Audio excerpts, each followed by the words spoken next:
This is an iHeart podcast. Guaranteed human.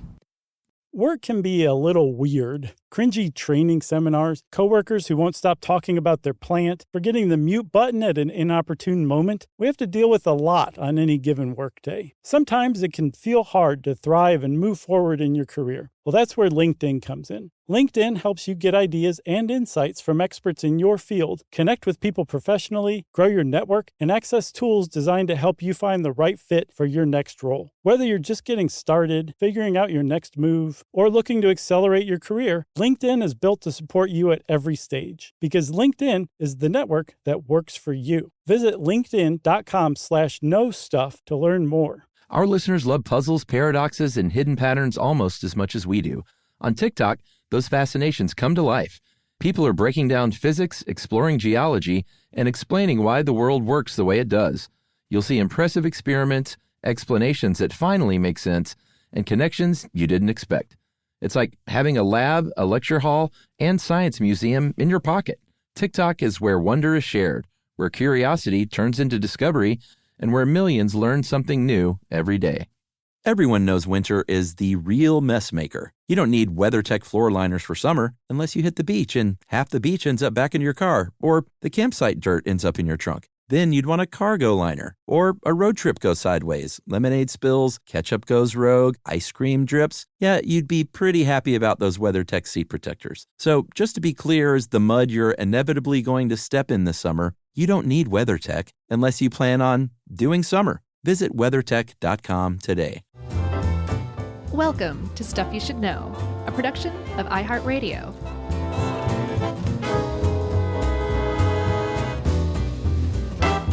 Hey, and welcome to the podcast. I'm Josh, and there's Chuck, and this is another edition of Stuff You Should Know's ongoing low-key true crime suite. Yeah, it's been a while, I feel like. I'm trying to think of the last one. Yeah, I mean, clearly it has been if I can't think of the last one, but yeah, I like it. Every once in a while, I just kind of add to it, and it's just this kind of thing. Because they're interesting, especially if you're not looking at them like a total gawker, you know? Agreed.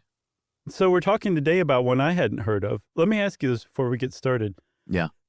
Did you get your idea from People Magazine? No. Because People Magazine ran an article on this very murder on June 26th, 2025. Oh, really? Yes. Like, where did you get this idea? Well, I know it wasn't People because, I didn't read People. I'm not against it if I'm like, waiting for the doctor or something. Well, you're really digging yourself into a hole here. I'll pick up a People magazine. That's fine. I'm wondering now if this was a listener suggestion that I need to look up. I searched it and I did not see anything about it. That's why I was like, holy cow, People Magazine. He really got it from there. I don't know. Maybe, sometimes I might go so low as to search for, unsolved crimes or something. I don't know. Sure. There's nothing wrong with that. No, You're that might looking have for been ideas.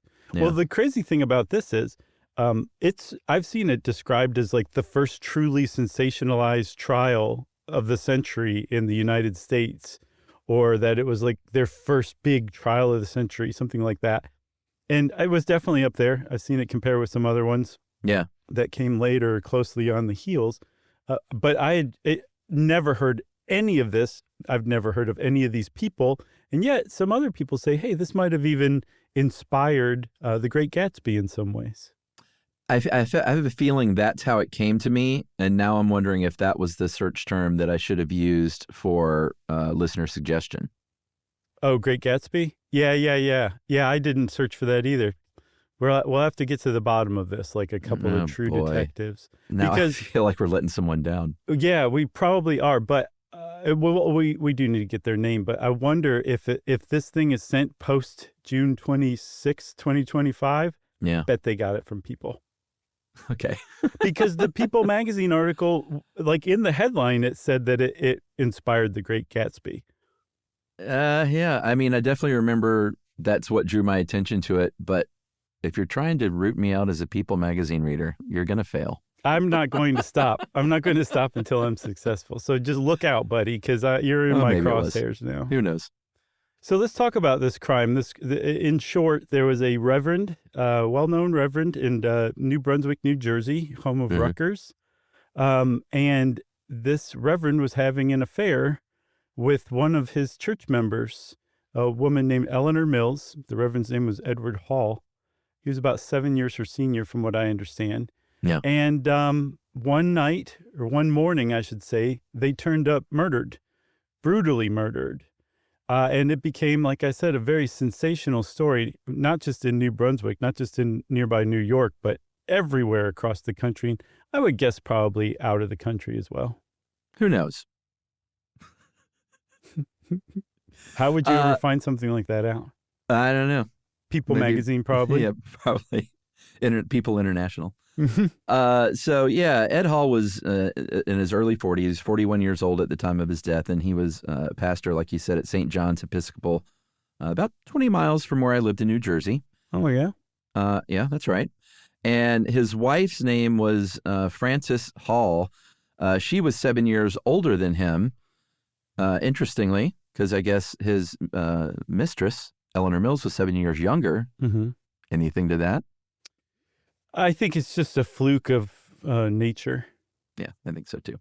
But, and this is kind of key here, his wife had come from it seems like a pretty wealthy, well-to-do, well-connected family in the area, because he was just a pastor, and they didn't make a lot of dough, yet they lived in a really fancy house. They had a chauffeur, they had a staff, they had maids that worked there, which will come into play in this story.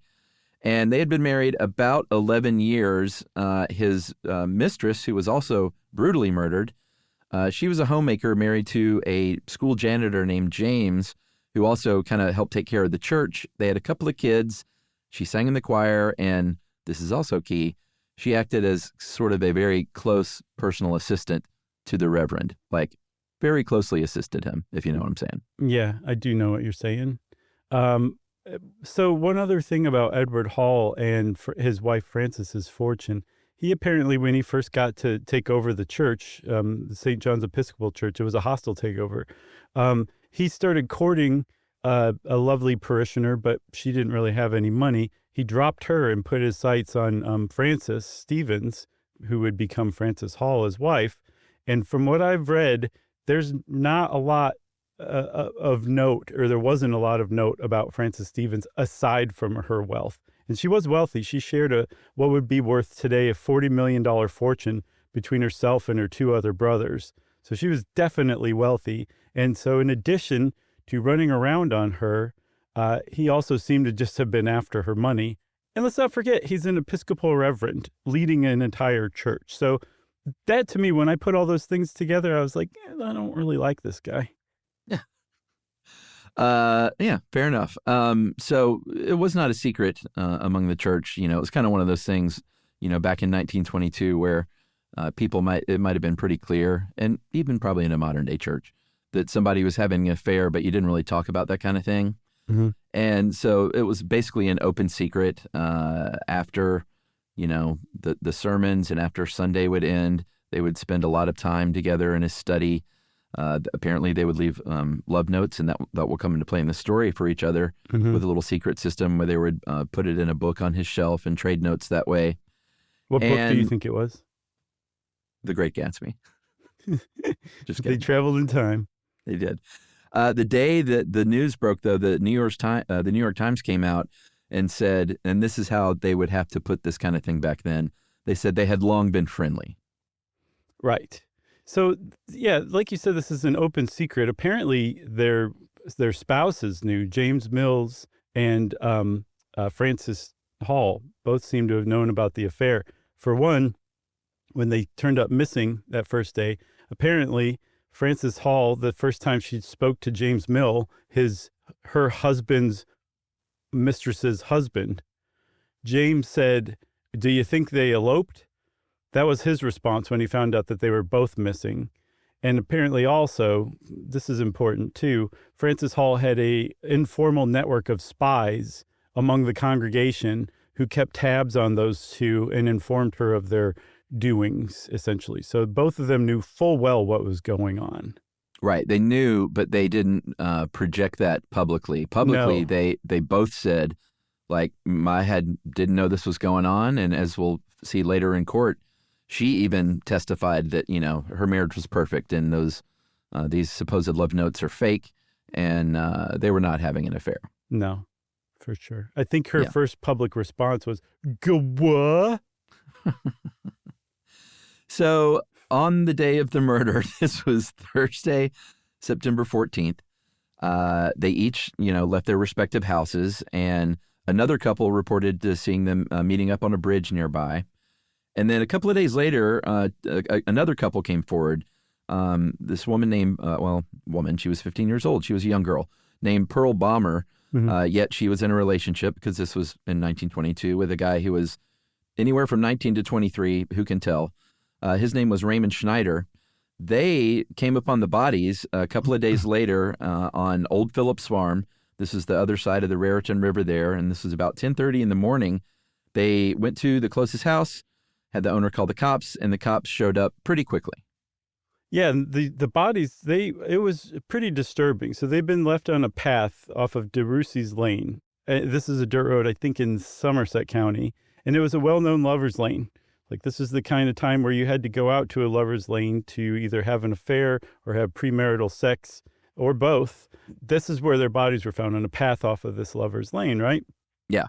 Reverend Hall had been shot once through the temple and exited the opposite temple. And that was it for him. But Eleanor Mills, his mistress, she had really been worked over, right?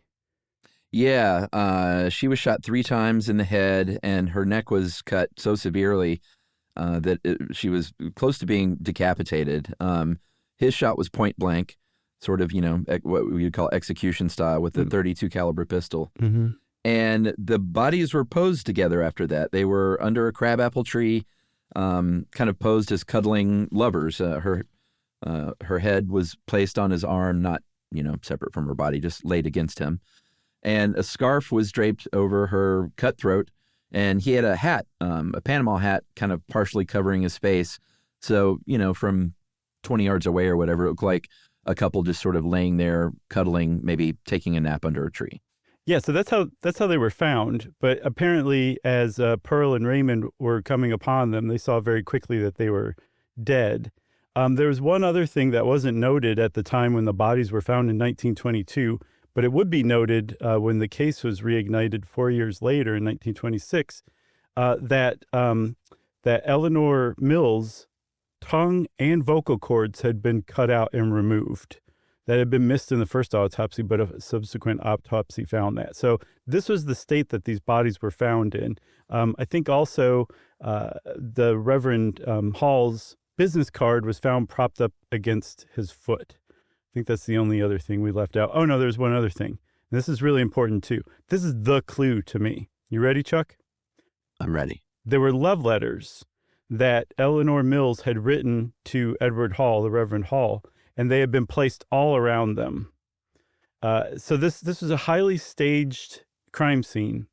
Not just the bodies were staged, but there were actual props involved among an executed and a mutilated body left out in public, essentially, to be found almost immediately after they were killed. Yeah, I mean, the business card almost feels like, hey, if anyone stumbles upon this who's not from around here, this is who this is. That's right. Yeah, for sure. Like, what else could that be? I don't know. I mean, they're sending some sort of message. If that's not it, there's something else that they're sending. Like, that's pretty in your face, Yeah, for sure. So the bodies were found. Locals, word gets around a little bit. Locals start showing up. Then once the newspapers get a hold of it, like you said earlier, it became a big deal. And I guess this was such a sensational thing at a time where this kind of thing didn't happen much, that people really started coming to this town to just see what happened. They wanted to walk on the grounds of that road and near that farm, and they wanted to literally take pieces of that tree and dig up dirt around there as a keepsake. Apparently they said, they were showing up at a rate of 1,000 cars a day. Sounds a little overblown, maybe. Mm-hmm. But there were vendors selling popcorn and balloons, and The dirt they were selling for 25 cents a bag. It was really out of hand very quickly.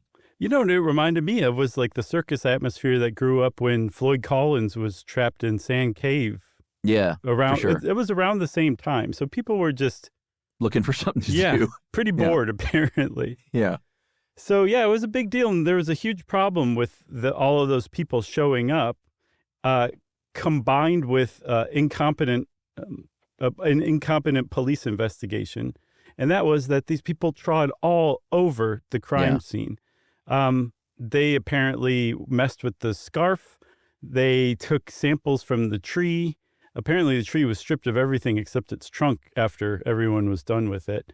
There's the guy selling the dirt. This stuff was really important. Like, for example, the dirt was important because that's how they would establish whether those two had been murdered in the spot they were found in or murdered somewhere else and transported. Because the blood they found trickled into the dirt, which is a sure sign that they had been killed there on the spot. But with people stealing dirt from that, there goes all of that evidence too. So the crime scene was completely useless. And this is at a time when people knew, like, no, you really need to preserve crime scenes. Yeah, for sure. I think that's a good spot for a break, eh? A. All right. Well, since Josh said A, we're going to take a little break and come back with more of this grisly murder right after this.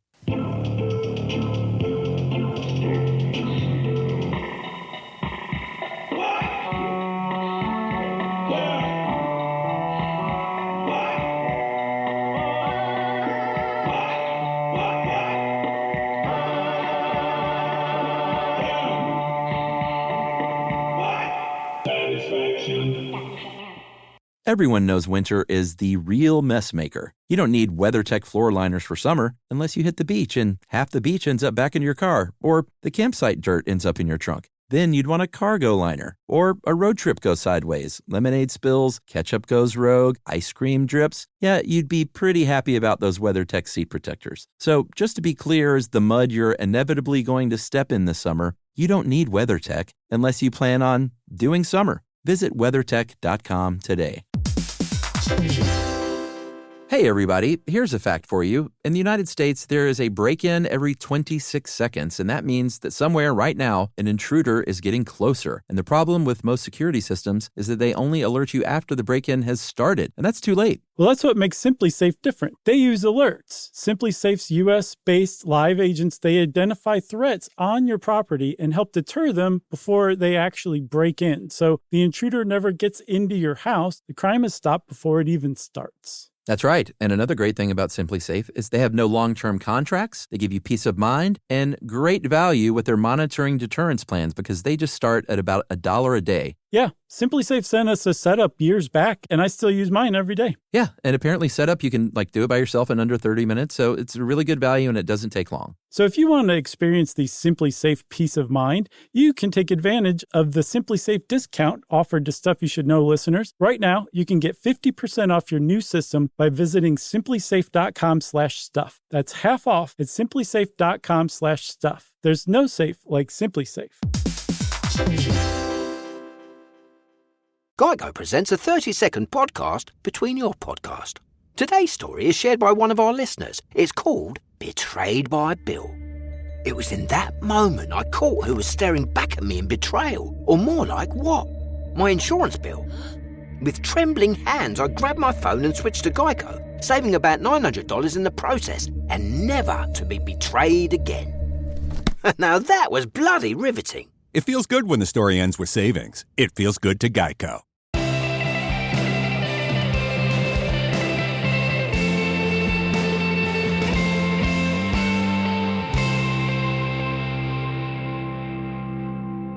All right, so we're back. When we last left you, Josh was sort of detailing the problems with the crime scene and people trotting about and messing that up. And you mentioned something about the police work wasn't so good. One of the issues was, and this is something, it seems like it happens a lot if you believe TV and movies at least, is that there were various jurisdictions kind of battling for this case. Mm-hmm. They lived in Middlesex County. The old Phillips Farm was in Somerset County, like you mentioned. Yeah. And initially, like you said, they didn't even know where the murders took place. They later found out that they were alive when they got to the farm. Mm-hmm. So they finally found that out. But at the beginning, you had Middlesex County and Somerset County both saying like, no, this is my case. This is my case. And for a while, it seems like for a pretty great while, they had two sort of separate investigations going on, which never, at least in the movies, seems to be a good idea. No, not at all. Apparently, the governor had to get involved and be like, you guys need to join forces. And they eventually did. But I mean, this happened for, I don't know exactly how long, but long enough for it to be significant enough to mention. And this is a really important time during an investigation, the first several hours, 48, you might even say. Yeah, that's what they say. So there was a statement that was issued that Mrs. Hall issued, essentially to back up a theory that had been posed, that this was a robbery. That was a robbery gone wrong. And a woman named Sally Peters acted as Mrs. Hall's spokeswoman, apparently, for most of this time, because Mrs. Hall didn't really want to be seen in public. So her good friend stepped up. And essentially, they pointed out that Mrs. Hall's husband, the Reverend Hall, he walked around with a gold watch, and in his wallet, he typically carried about $50, which is like $1,000 today. That's what he walked around. A jerk. Who has $1,000 of cash in their wallet? A guy who marries a woman for her money and then runs around on her almost publicly. Yeah, probably so. And that those things were missing when they were found. So they had been robbed, right? But the question was that really the motive behind this murder, where Eleanor Mills's throat had been cut to the backbone and they'd been staged in some really weird ways, right? Yeah, for sure. So this is the Middlesex assistant prosecutor at first, because, again, they were conducting separate investigations. This guy's name was John Tulin, and he came out and said, hey, wait a minute. Basically, I mean, he couldn't come right out and accuse her, but he was basically like, hey, there's no information to back this up. Kind of listen to our statements and maybe not the ones from the deceased's family. Right. I'm sure he had to couch that because she was from a wealthy family. But he basically said, hey, there's no evidence to back this up. And we think that, and this to me is a little hinky, but he said if it was a robber, he wouldn't have been using a .32. He would have been using a larger caliber, which to me doesn't really make much sense. He would have been using a .44 Magnum, the most powerful handgun in the world. Do you feel lucky? So there was another theory, too, that I hadn't heard of, but kind of makes sense. Apparently, the Klan had recently become highly active in the area around that time, and they were known for severely punishing moral transgressions like affairs. Yeah, but not their own. No, of course not. Yeah. So if they had come upon or had targeted these two, because, I mean, if this was an open secret, and this guy's a prominent member of the community, they could have been a target for the Klan to punish somebody like that. So that was a decent theory, but it didn't really go too far, at least at first. Yeah, for sure. And we mentioned this next one just because has been mentioned, but it really also went nowhere. But very briefly, there were apparently there were two Italians who had showed up in New Brunswick, and they had revolvers. Like, that was known that there were these two Italian guys who no one knew, and they had guns, but that was just a very quick sort of, they had nothing to do with it kind of deal. For sure. That's just what you did in 1922 when somebody turned up murdered. How many Italians came into town? Right. Exactly. So the cops were like, okay, like we can't possibly like train our sights on the wealthy widow and her family. Let's see who else we can blame to just basically make the public let us make this go away, right? Yeah. They were just looking for somebody to pin it on. And they turned their attention to the two people, Pearl Balmer and Ray Schneider, who had run over to a farmhouse and told the woman, we just found some bodies, call the police.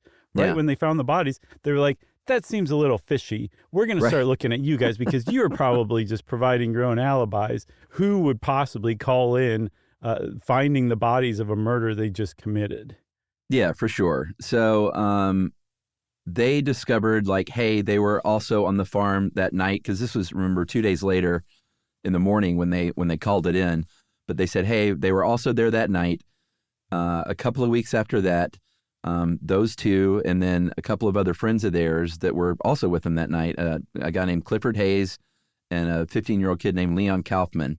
They were all four brought in for what sounds like a straight 24 hours of questioning, which is always very suspicious, when you try and get someone to their weakest point so they sign some weird false confession. Mm-hmm. So they wore them out questioning for a full day and night.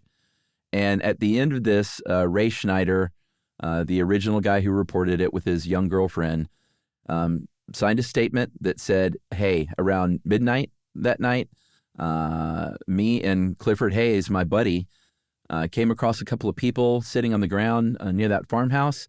I thought it was my girlfriend and her father, and I had been looking for her. I was pretty jealous, and so Hayes shot both of them. And it sounds like it might have been like a favor to him.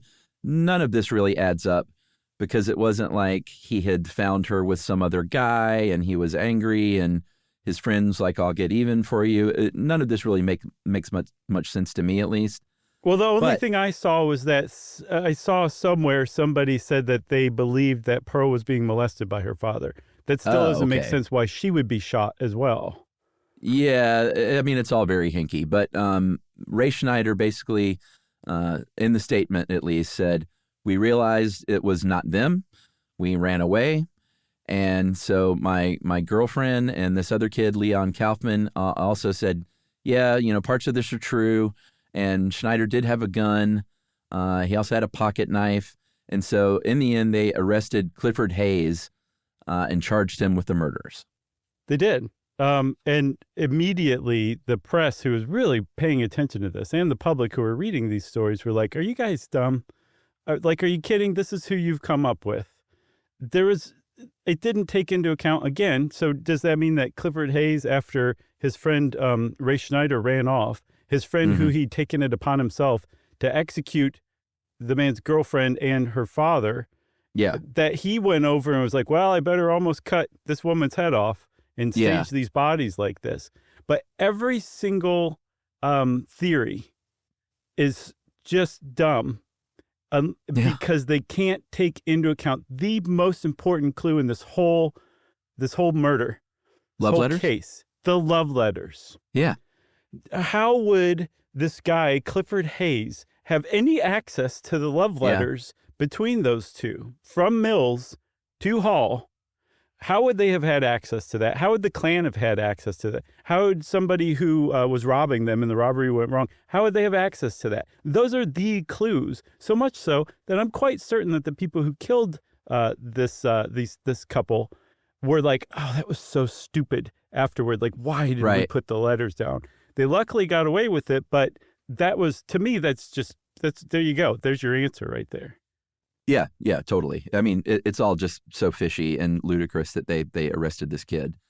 So there was real backlash back then. Even like you said, everybody, like, no one really believed what was going on, and the story had all these holes in it. There were a couple of other like sort of weird details that came out of the subplot that didn't really lend itself to solving it. But the press basically uncovered some stuff that Schneider, who was dating, the 15-year-old Pearl, he was actually married. Clifford Hayes, who they arrested for the murder, supposedly he had dated Pearl at one point. But again, none of this made any kind of sense at all. Like within a few days, Ray Schneider was like, "Oh, yeah, you know what? That's not true." So they sentenced him to a term at a reformatory for making false statements. And then young Pearl was sent to the House of the Good Shepherd for Wayward Girls in Newark, which I'm sure was just a great place. I'm sure, too. Sarcasm. Yeah, for sure. And then Ray Schneider being sentenced for his false statement. So he had a coerced statement beaten out of him, and then he gets sentenced for giving it. Yeah. Oh, was he beaten? I'm sure he was. We're talking 1922, and the police are trying to get a confession over a 24-hour period of questioning out of this guy who signs a false confession. I would say he might have... I just want to make sure no family members of those cops comes forward and sues you. For sure. But you saw, as well as I did, in People magazine that they said it too. All right. Shall we go on or should we take another break? Maybe go on a little more? Yeah, let's go on a little more. All right. Take it away. Oh, okay. So finally, the public, it's just the police who are studiously avoiding looking at Frances Hall, her two brothers, and eventually her cousin, all of whom would be implicated in this crime. It was just the cops and the prosecutors who were trying not to look at them. The rest of the public was like, I'm pretty sure we know who did this. Why don't you start looking at them? And eventually the public pressure about it couldn't just be ignored. So the cops finally started looking at Mrs. Hall, and they brought her in for questioning once. Apparently it was a very gentle line of questioning. They were very deferential. Very naturally, people also started looking at James Mills. He was the other jilted lover in this case. He had a pretty good alibi. Apparently, either one of his hobbies or his side gig was woodworking. He was seen around the time of the murders at home, and then for the next couple hours during the time when this pair was definitely murdered. So he had a pretty good alibi. Multiple neighbors saying, yeah, he was at home woodworking at the time. Yeah, and that's in the TV show when they're at the end when they're recounting how it was done. This is when you see the shot of like the buzzsaw going in an empty room. Right. It's like a mannequin rigged to like pushing it so it actually sounds like it's cutting. That's right. That's like the 1922 version of somebody pre-recording the security camera footage so that you can't see what they're doing when they commit the crime. That's right. The data's somehow scrambled. Yeah, but I'll tell you what, even that couldn't fool Jessica Fletcher. There's at least one episode where that was used. Who was that again? On Murder, She Wrote. Oh, that's right. Oh, you want to hear something awful? Sure. So I was watching Murder, She Wrote on over-the-air antenna. It's to be expected. There's a lot of ads, and they're usually pretty crummy ads. Yeah. But remember I was complaining about that stupid Burger King ad? Yeah. Oh, yeah. Well, I finally moved away from the over-the-air antenna viewing and just started watching, I think, on Amazon. Yeah, I love that. You joined the 21st century. Exactly. But for a while I was like, great, I left the Burger King ad behind. Nope. It very recently popped up again on Amazon. I haven't heard it in a while. I'm not gonna recount it for you. Well, I'll tell you what I'm not doing is watching Murder, She Wrote, if that's the trigger. Yeah, it's pretty bad, but that's how much I like Murder, She Wrote. I'm willing to suck it up, you know? Jessica Fletcher solving crimes. Stop, dude. That's pretty catchy. Yeah. All right, so where were we? They started looking at Mrs. Hall. She didn't have an alibi, it turns out. That's right. So they brought her in, like you said, for some pretty gentle questioning. She said that on Friday morning, she was worried because her husband wasn't home. So she got together with her brother, Willie, and they started looking for him. They visited the church at first to look for him. And then later they went to her house. Well, not her house, but the victim's house. They went to the Mills house. Nobody was there either. And they said, initially they said, we went there because, we thought he might have been visiting with someone who was ill. And then later on that story changed to, oh, no, we went by there because we knew that the church keys were there as well. So her story is already changing out of the gate. Yeah. And I mean, if an entire prosecutor's office times two different counties, prosecutors and police departments are being deferential to you and not investigating you because you're wealthy, at least have the decency to keep your story straight, to not make them look that ridiculous, right? Yeah, agreed. The upshot is this. Mrs. Hall's alibi is her brother, Willie, who lived with Mrs. Hall and Reverend Hall. And he was a suspect too. So if your alibi is another suspect, that's not a very good alibi. And they were also prowling around about 2:30 a.m. and no one could corroborate that they were out looking for Reverend Hall at 2:30 a.m. about the time the murders took place. Exactly. So again, she was still insistent that they had a great marriage. These love letters are fake. The cops start sniffing her other brother off the case, who doesn't live with them. This guy's name was Henry. Mm-hmm. And he was like, no, I got an alibi. I was fishing in Lavalette. It's about 50 miles away. There's no way I could have been there. And you know what? I was even fishing with the mayor of Lavalette. And the mayor stepped forward and said, correct. So he was holding a briefcase with money coming out of the seams. So he has an alibi, like a stated alibi. I'm not sure if that's the legal term, but I didn't see that there was any other like proof that he was out fishing. But he said, I was fishing and there was a witness with me. There were a few witnesses, and it seems like the key witness to this all is the woman who actually witnessed the murder, as it turns out. Yeah, a woman named Jane Gibson, who would come to be known as the pig woman. That's just what the press called her across the board, because she was a pig farmer in the area of the road where the bodies were found. Yeah. And she had cause to be awake at 2:30 a.m. Apparently, there had been some thefts of her crops, probably cops who'd come and try to snatch her crops. And so she was awake, waiting essentially for the thieves to come back. And she said that while she was lying in wait, she heard a sound. She went to investigate, and that she saw Mrs. Hall, her two brothers, and Mrs. Hall's cousin, Henry, another Henry, carrying out these murders. Yeah. Like she said, I saw this happen. But the prosecutors are like, nah, her story keeps kind of changing too. And they all have alibis, stated alibis.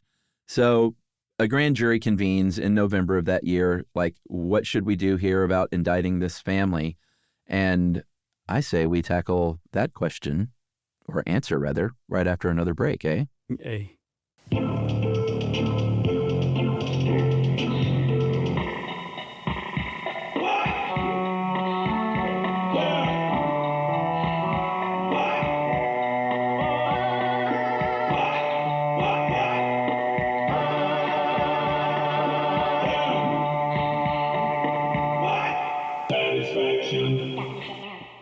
Everyone knows winter is the real mess maker. You don't need WeatherTech floor liners for summer unless you hit the beach and half the beach ends up back in your car, or the campsite dirt ends up in your trunk. Then you'd want a cargo liner, or a road trip goes sideways, lemonade spills, ketchup goes rogue, ice cream drips. Yeah, you'd be pretty happy about those WeatherTech seat protectors. So just to be clear, as the mud you're inevitably going to step in this summer, you don't need WeatherTech unless you plan on doing summer. Visit WeatherTech.com today.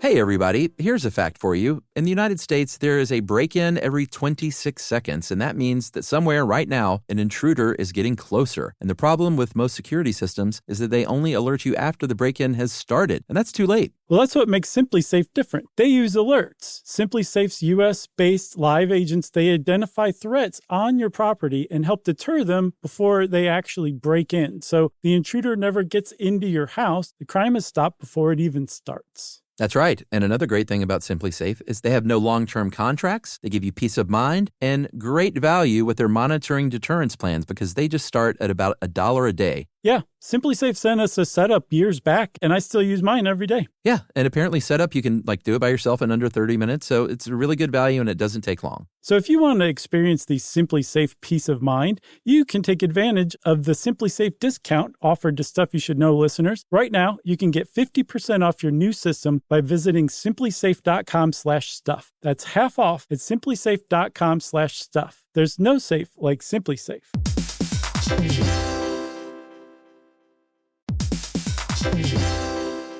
Work can be a little weird. One minute you're in a meeting that could have been an email. The next you're trying to decode corporate jargon that somehow means nothing. And don't even get us started on the quick sync that turns into a 45-minute deep dive. Yeah, well, the truth is figuring out your career isn't always straightforward. Whether you're trying to grow, pivot, or just stay relevant, it can feel like you're navigating it all on your own. Well, that's where LinkedIn comes in. That's right. LinkedIn can help you grow your career, helping you confidently navigate your path with insights, ideas, and inspiration from your professional community. You can stay up to date with the latest trends in your field, connect with people who get it, and discover opportunities tailored to your goals, your experience, and what actually matters to you. Whether you're looking for something new or just trying to grow where you are, LinkedIn gives you the tools and connections to move forward with confidence. Because LinkedIn is the network that works for you. Visit linkedin.com/knowstuff to learn more.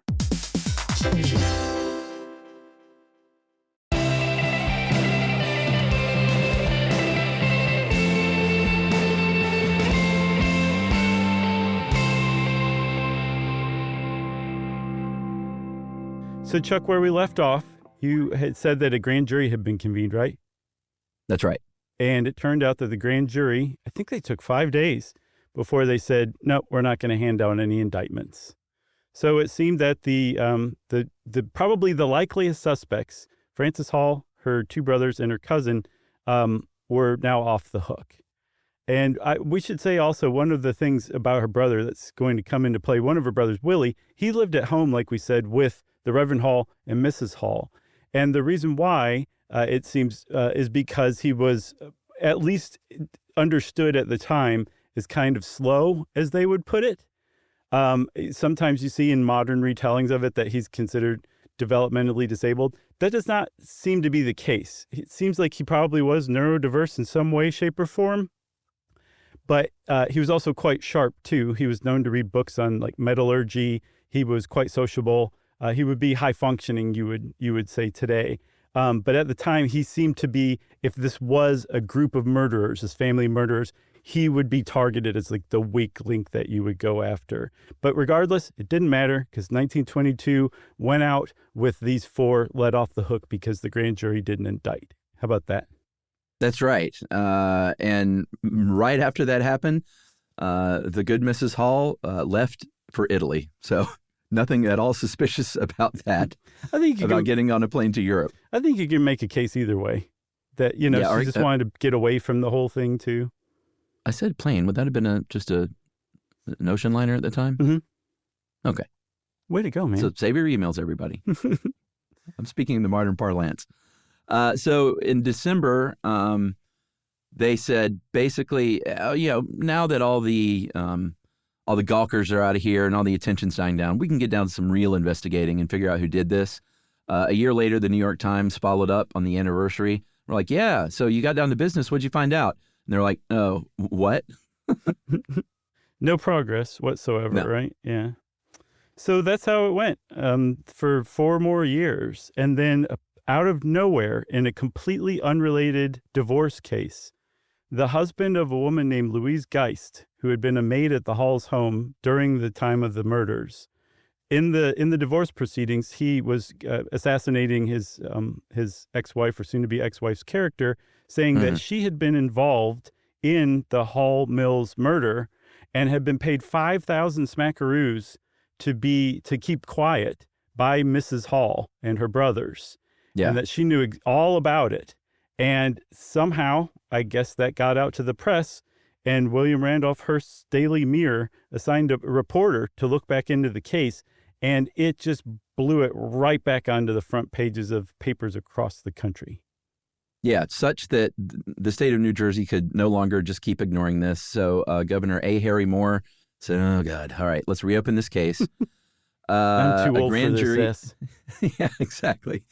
At this point, the grand jury does come back and indict Frances Hall, her brothers Willie and Henry, and her cousin Henry. Mm-hmm. They were all 4 arrested. Mrs. Hall, for her part, was released on bail, $15,000, a lot of dough at the time. Yeah. Still a lot of dough. Mm-hmm. I always say that. Sure. The men were held without bail. And at this point, this is 4 years later, they don't take care of evidence like they do now. A lot of the evidence was gone, but they did find some new clues. There was another adulterous couple in the church. There were probably dozens of them because that's just how that kind of thing goes. Mm-hmm. But this one other adulterous couple, there was a guy named Ralph Gorsline and a woman named Catherine Rostel, and they were on Lover's Lane that night. A private detective came forward and said, hey, Ralph admitted that he heard these shots and saw, I think, cousin Henry, or was this brother Henry? That was brother Henry. Okay, brother Henry. Mm-hmm. Who apparently swore him to secrecy. Ralph Gorsline later came out and denied having accused brother Henry, but he did confirm that he and his mistress, Catherine Rastel, had heard these 4 gunshots, heard some low voices, and a woman screaming. And the reason that I didn't come out before was because, obviously, I didn't want to, have my affair busted. Mm-hmm. But in 1926, 4 years later, she had talked. His mistress had talked. So he was like, well, I guess the cat's out of the bag, so I'm going to say what happened too. And his wife said, great, let's get a divorce. Yeah, and again, he had gone to this private detective in 1922 because his conscience had gotten to him. But I think he was basically saying all the stuff that he eventually said in 1926 to get the detective to go to the cops and say, hey, this anonymous source did this. But it didn't pan out like that. But 1926, they were just uncovering stuff left and right. Remember I said that they exhumed Mrs. Mills and did another autopsy, and that's when they found that her tongue and vocal cords had been cut out. So this was a serious investigation that was launched again in 1926, probably a lot more serious than the one that was carried out in 1922. And another clue that turned up, or another source that turned up, was a guy named Paul Hamborsky. He was a minister also in New Brunswick, and he was friendly with Reverend Hall. And Paul Hamborsky came forward and said, hey, I actually had a conversation with Reverend Hall basically a month before he was murdered. And in it, he said that my wife has gotten really cool lately and has turned into a different woman. And, quote, I am very much afraid that she will do me bodily harm. And he explained it was because of this affair and that he had no intention of giving up Eleanor Mills and that they would probably run off together pretty soon. This was a month before Edward Hall was murdered that a minister came forward and said, this is what he said to me. Yeah, and he also said that her brother Henry threatened me because everyone knew about this affair. Mm-hmm. And so he comes out with this very, sort of key evidence. And right before the 1926 trial started, this Paul Hamborsky guy just sort of disappeared. He left town. He didn't disappear, but he left town pretty quickly.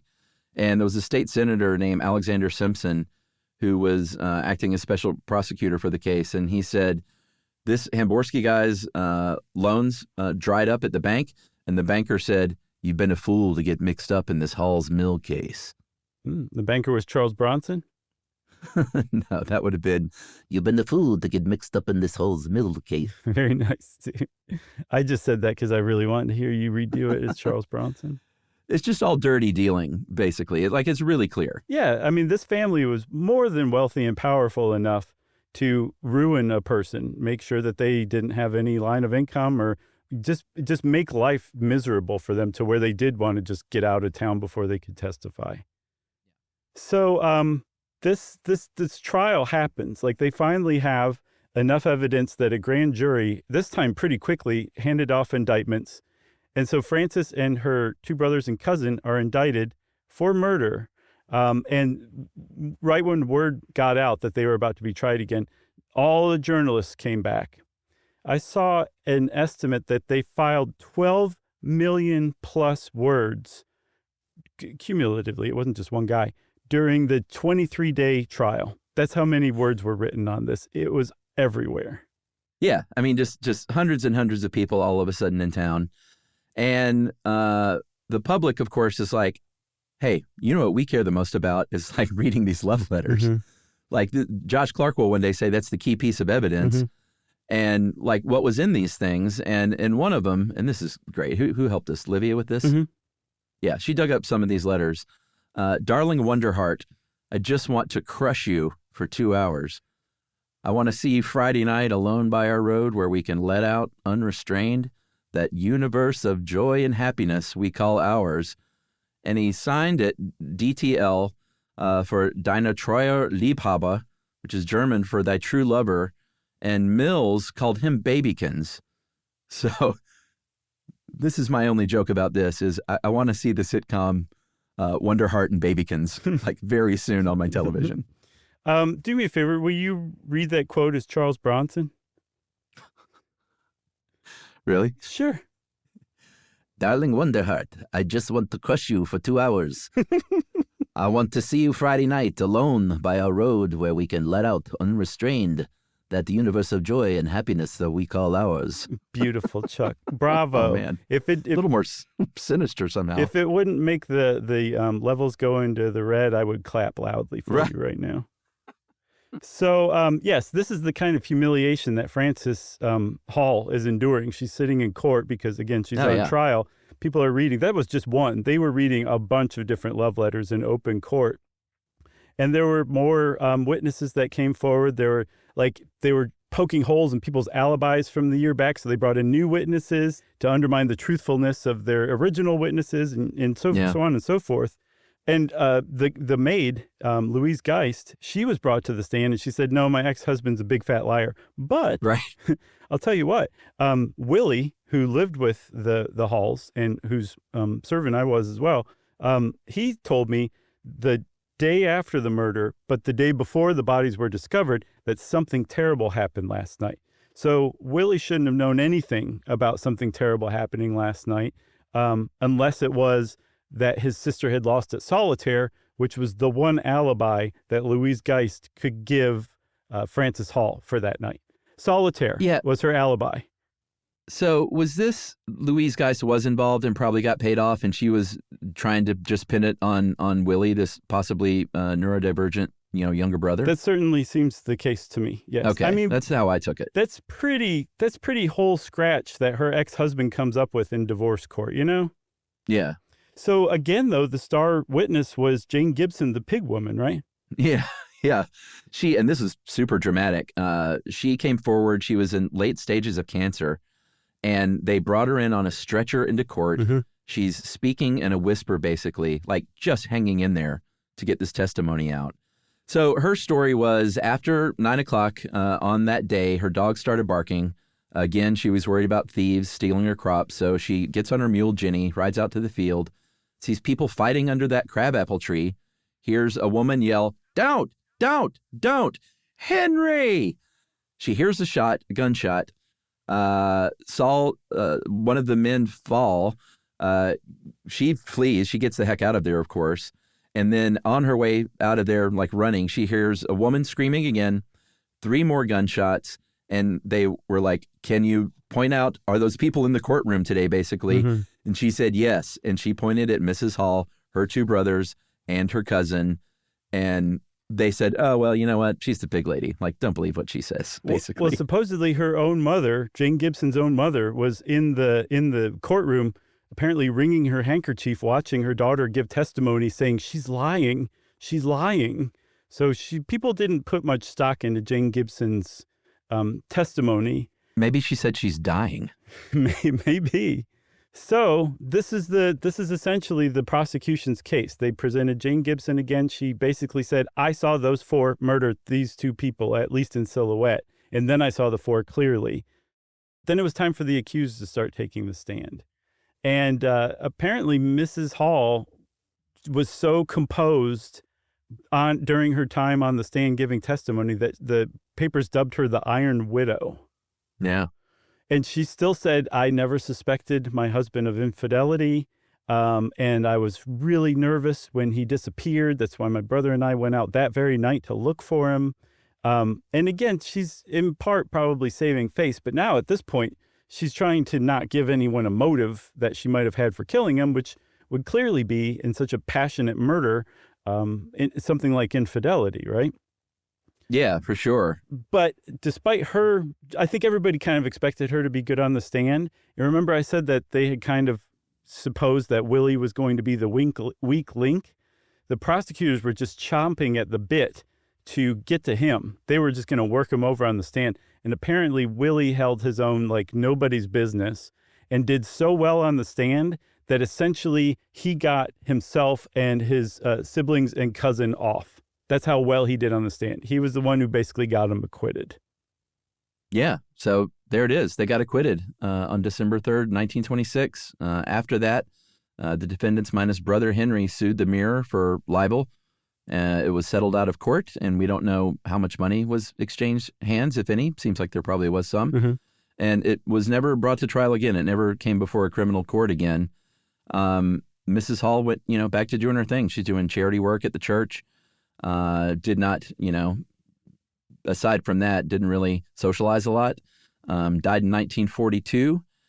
And, we look back now as like it seems fairly obvious to us what happened, even though famous civil rights attorney William Kunstler wrote a book in 1964 called The Minister and the Choir Singer, where he supposes that it was the KKK, but there doesn't seem to be a lot of evidence about that at all. No. He even says this is all circumstantial, and apparently there's no account of anyone actually being murdered when they were punished by the KKK for something like having an affair. So it's pretty Just poor. Spankings? Yes. So what about The Great Gatsby, Chuck? We all know that you read that article as well as I did in Right. People. people wonder if this was, one of the stories that inspired The Great Gatsby. It was in 1922. I think Gatsby came out in 25, so before the actual trial. But F. Scott Fitzgerald and Zelda, we do know that they followed that case. They were pretty interested in it. And there's a lot of differences. So, I mean, I think it may have just been one of those sort of launching off points where he was like, oh, this is a cool idea. And then just, really just went with it in a fictional sense. Yeah, well, People magazine pointed out something that I thought was a good connection between the two. In the story, the working class woman who's having an affair with, I can't remember his name, Gatsby's rival, her death is essentially like ignored because she's not upper class. She's working class. Yeah. The same thing happened to Eleanor Mills. Like, her death does not, aside from the grisly state of her body, people did not pay much attention to that. It was all about this wealthy woman and her wealthy husband. And in the end, the wealthy people got to go on with their lives while the dead working class victim is just largely forgotten. Yeah, for sure. Well, that's it for the Hall Mills murder, Chuck. Good pick, however we got it. Also, just want to shout out the Yale Review, Harold Schechter's article, Mr. Local History Project. Mary S. Hartman wrote a paper, and then also our own Livia, who helped us with this too. And since I just rattled off some sources, as everyone knows, I just triggered listener mail. This is about smoking. We did one on the cigarette, and this is from Sue in Melbourne, Australia. Hey guys, I really dislike smoking. Here in Melbourne, Australia, a pack of 20 cigarettes, and that is individual cigarettes, not 20 packs, like a pack of cigarettes. Yeah, 20 Lucy's. Cost $58.99. I know, I saw that, and it's just, I'm still astounded by it. A pack of 25 costs $62.99, and a carton of 10 packs is $469. If a smoker smokes a pack of 20 per day, the cost per week is $371 per week, or per annum, close to $20,000. Add a cup of coffee from a shop Monday to Friday at $5 a day, per annum, $1,300. Victoria has the most expensive cigarettes in the world, guys. Yet there is always a crowd of puffing smokers outside every building. Yes. Instead of sucking filth into the lungs, a person saves the money. An overseas holiday every year would be possible. Yes, I was a bookkeeper. Love the show. That is from Sue. Yeah, and you might be out there saying, well, the Australian dollar is less than the U.S. dollar. I just calculated it. A $469 carton of cigarettes in Australia is still a $300 carton of cigarettes in the U.S., so that's amazing. Yeah, that's a lot of dough to actively die earlier. Yeah, thanks a lot. Who was that again? Sue. Thanks a lot, Sue. And if you want to be like Sue, you can send us an email. Send it off to stuffpodcast@iheartradio.com. Stuff You Should Know is a production of iHeartRadio. For more podcasts from iHeartRadio, visit the iHeartRadio app, Apple Podcasts, or wherever you listen to your favorite shows.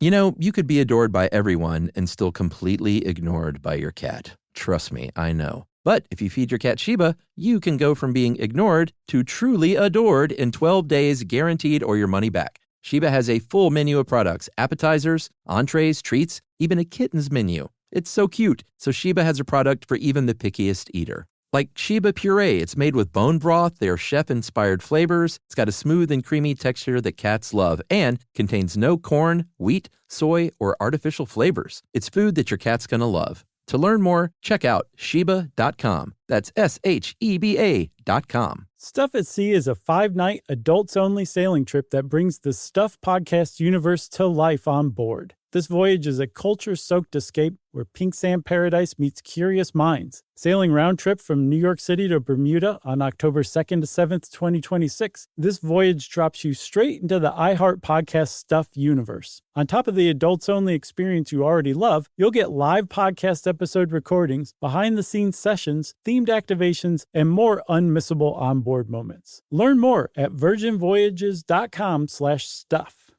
Introducing the all-new Mazda CX-5, featuring more connection. Hey Google, where's the nearest Pilates class?